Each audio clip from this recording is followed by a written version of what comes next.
Alright mga idol, usapang boxing na naman tayo. Pag-usapan nga lang natin ang ilang kaganapan sa mundo ng boxing. Ngunit bago yan, subscribe na sa Boxing Club PH. sa inyo mga idol, unahin na nga natin itong naging pasabog ng isang international judge na si Mr. Edward Ligas.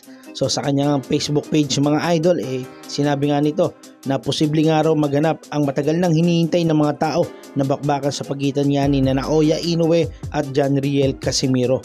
So alam naman natin na maraming ang naghihintay dito sa atin sa Pilipinas na mapasabak nga ang ating former 3 Division World Champion angas ng Pinas, John Riel Casimero, dito nga sa kasulukuyang Unified Super Bantamweight Champion Naoya the Monster Inoue. So marami nga kasi ang naniniwala na maaaring si John Riel Casimero ang unang makakapagbigay ng talo dito nga sa tinaguriang halimaw ng Japan na si Naoya the Monster Inoue.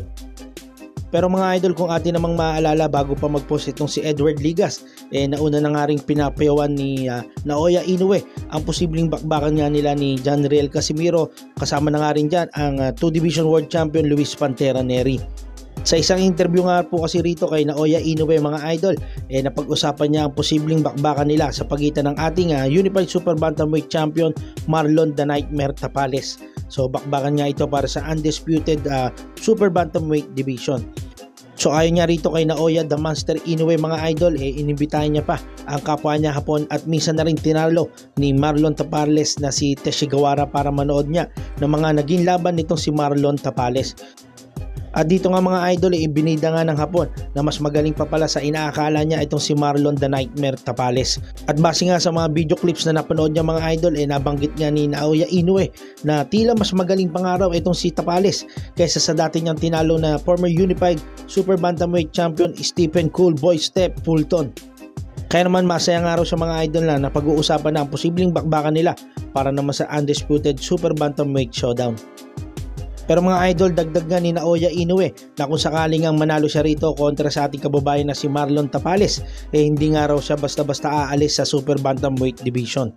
So gusto na nga rin makalaban ang matagal nang hinihintay ng mga Pilipino sa pagitan nilang dalawa ni former 3 Division World Champion angas ng Pinas John Riel Cuadro Alas Casimero.